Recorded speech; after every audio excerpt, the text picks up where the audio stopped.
Hey everyone, today's episode. Today we're going to be taking apart a DT200 1992 carburetor, specifically the Mikuni TM30SS, as well as going through the standard jetting sizes and then rebuilding it back together. So let's get started.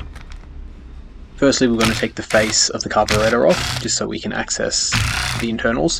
This is 5 Phillips head screws, and then you've got a torque security bit, which we're doing right now. So that's the star with a circle in the middle of it. Now once you take it off, you can access where the slide sits, and you'll see in a second that the slide is a flat slide. It's not a circular one like on other older bikes. And then just before we get started on the rest of it, we're going to take the choke off. First thing we're going to do is unlock it with the spanner, and then we're just going to undo it by hand. Super simple.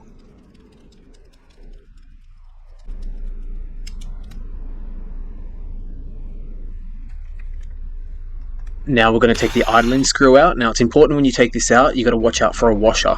It's going to drop off. It's going to have a rubber O-ring attached to the metal washer, and that creates the air gap in the slide. So just keep a lookout for that when you take that off.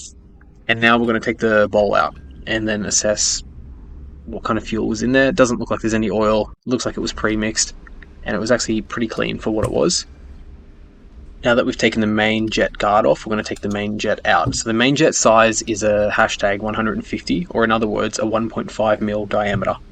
And you can see here, it's quite blocked. You can see a little bit through it, but we're going to have to clean that out before we put it back in. And now we're going to hit out the pin that holds the float bowl in, and just pull that out. And we're going to assess that there is no ring on the stopper. And that's the thing that stops the fuel from coming out. So no ring, there shouldn't be any fuel leaks, which is good.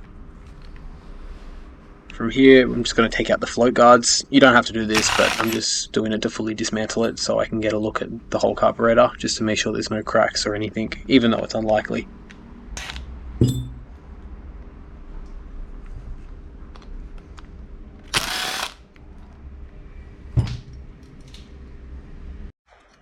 Now we're going to take the pilot jet out, and this one is a size of 25 or 0.25 of a mil. And the pilot jet is responsible for the first quarter of the throttle response. Once you start opening up, it's a mixture of the main and pilot, and then when you've got the throttle pinned or over 3/4, it primarily all comes from the main jet. So it's important that all of these are unclogged, so we're going to inspect that while we're there.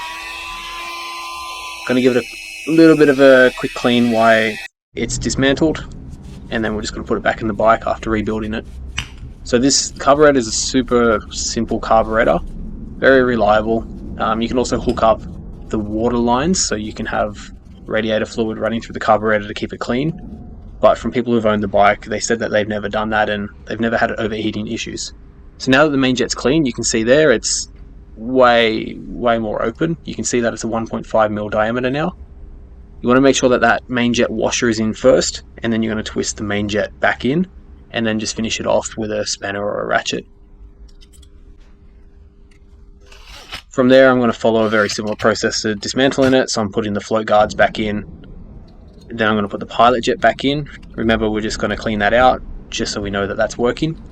And if your carburetor gets bogged down in the first, say, quarter of opening, chances are it could be the pilot jet being clogged.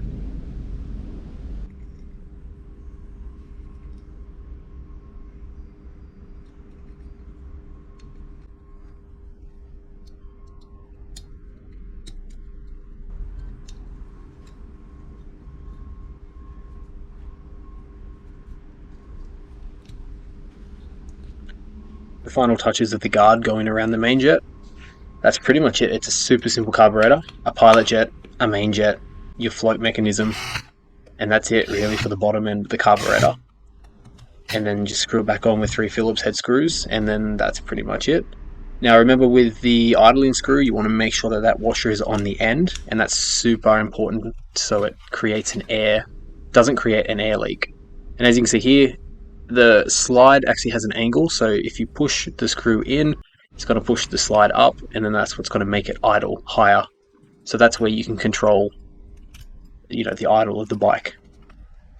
Putting it back together, the 5 Phillips head screws, and then the security torque screw, and that's pretty much it. Then we're just going to put the choke back on, and yeah, super simple carburetor. And yeah, this is going to go back on the DT200 that we're restoring.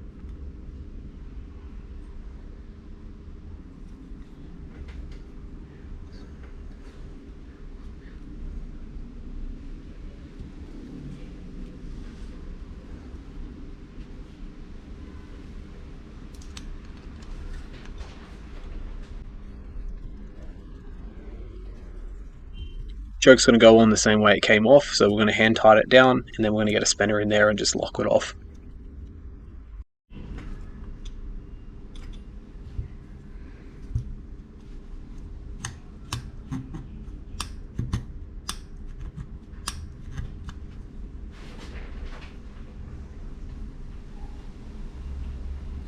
And that's pretty much the completion of this carburetor. Again, it's a super simple one, and this is a part of a greater restoration for a DT200R. So if you want to see an engine rebuild, I've done one of those in full detail, and I'm also just posting bits and pieces of the build to show update or progress. But let me know what you think of the video, and I'll see you the next time.